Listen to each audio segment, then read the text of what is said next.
The report arrived with neat columns and clean margins, losses listed by the thousands, no names, no faces, just figures to be compared, replaced, adjusted.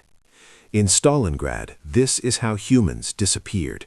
A man killed was not a life ended, it was a number subtracted. A unit destroyed was not grief, it was a statistic acknowledged and moved past. Orders were issued based on ratios, men versus meters, bodies versus time. When casualties rose, the response was not pause, but recalculation. More men were sent because the math still worked. Individual survival stopped mattering the moment death became predictable. Soldiers learned that they were already counted before they arrived. Civilians learned they were never counted at all. The battle did not begin with gunfire. It began when life was reduced to data and compassion became inefficient. This is not the story of bravery or sacrifice. It is the story of abstraction, of what happens when war stops seeing people and starts seeing totals. Stalingrad was not fought street by street, it was fought column by column, where human beings were processed into losses, and loss itself became just another figure to be managed. Before Stalingrad, death still shocked. Early in the war, losses were announced with care, framed as sacrifices that mattered. Nazi Germany celebrated speed and efficiency, promising quick victories that minimized cost. Soviet Union reeled from disaster, counting the dead with disbelief as entire armies vanished. Numbers were large, but they still carried weight. Each loss felt temporary, correctable by the next advance. War was brutal, but it was still imagined as decisive. Then the scale grew beyond comprehension.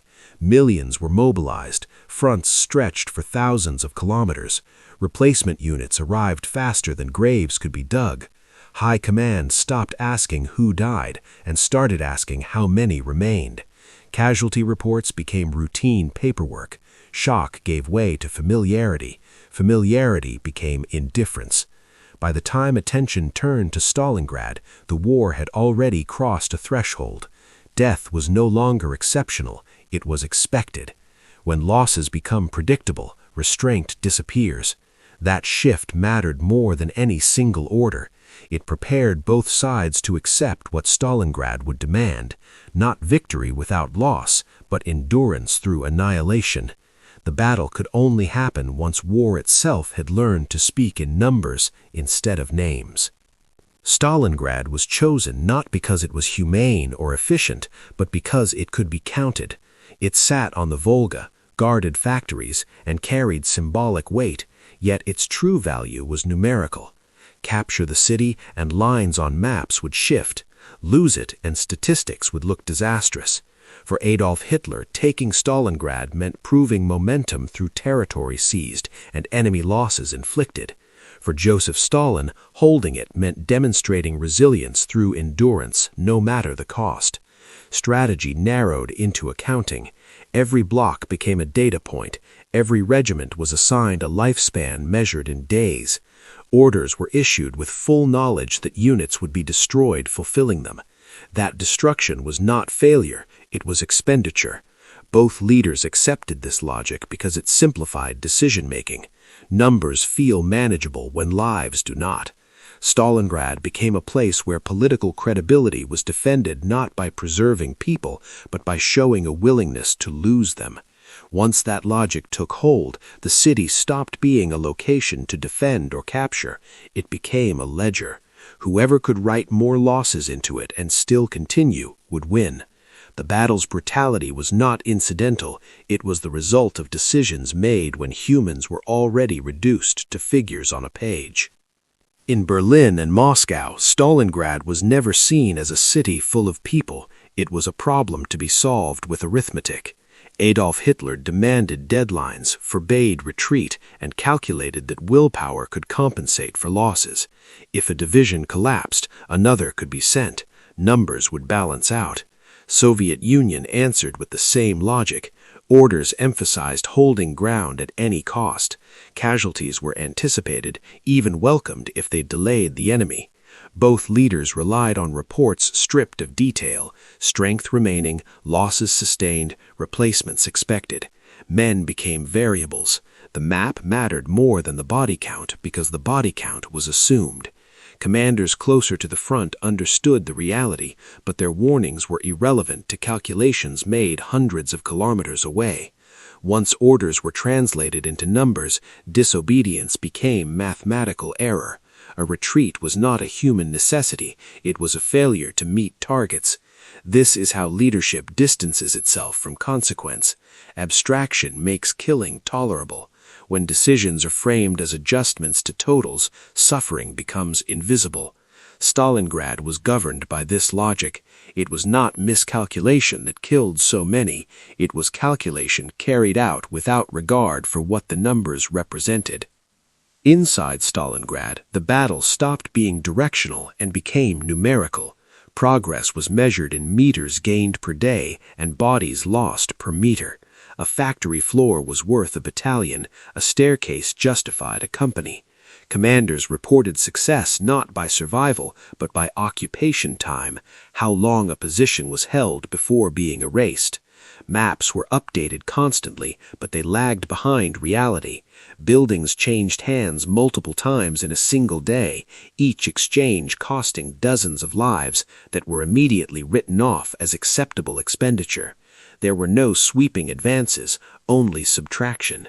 One side advanced 5 meters, the other lost 200 men.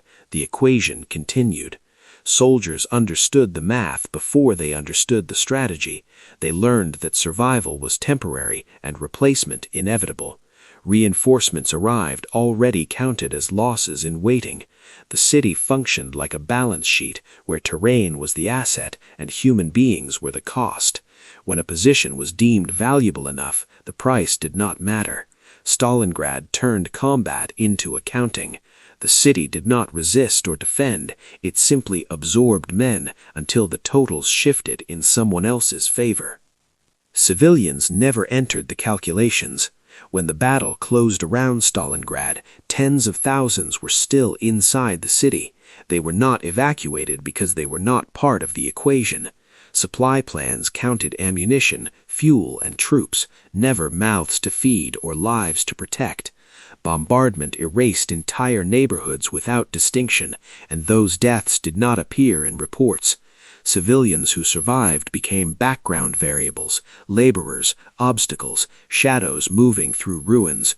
Hunger, disease, and exposure killed steadily, quietly, without acknowledgement. Children froze in cellars while commanders debated ratios of advance. Old people died waiting for aid that was never scheduled. Civilian suffering did not alter strategy because it was not measurable in a way that mattered to decision-makers. Their deaths did not weaken combat effectiveness or shift front lines, so they were ignored. This is how total war works when abstraction takes over. Once humans become numbers, those who are not counted cease to exist entirely. Stalingrad did not just turn soldiers into statistics, it erased civilians by never admitting them into the math in the first place. As the numbers grew, something else disappeared: reaction. Death stopped triggering shock. Soldiers stepped over bodies without noticing. Commanders read casualty lists without pause. When losses reach a scale that cannot be visualized, the mind adapts by shutting down. Fear dulls, grief compresses, survival becomes arithmetic. How many hours until relief? How many rounds left? How many men still standing? Empathy becomes inefficient. In Stalingrad, this essential psychological shift was essential for the battle to continue. No army could function if every death was felt, so it wasn't. Men learned to think in averages, not individuals. A unit losing half its strength was not tragedy, it was expectation. When replacements arrived, they filled gaps without questions. The dead were not remembered long enough to matter. This numbness was not moral failure, it was adaptation to an environment where caring would collapse the system. Stalingrad did not just reduce people to numbers on paper, it trained everyone involved, soldiers, officers, planners, to think like the paper itself. Once that happened, there was no natural limit left. The only question remaining was whose numbers would reach zero first. The encirclement was planned like a calculation, not a rescue. Under Georgy Zhukov, Soviet command looked at German flanks and saw weakness expressed in numbers: fewer divisions, thinner supply lines, lower reserves. Operation Uranus was not aimed at the city itself, but at the arithmetic sustaining it. When the Red Army struck, Axis units collapsed exactly as predicted. The ring closed. Inside Stalingrad, the 6th German Army was reduced to columns in a report: strength remaining, rations per day, ammunition per man. Hope was replaced by math. Could supplies last longer than the encirclement? Could airlift tonnage exceed daily consumption? Each answer was no. Losses mounted daily, recorded precisely, while lives disappeared imprecisely.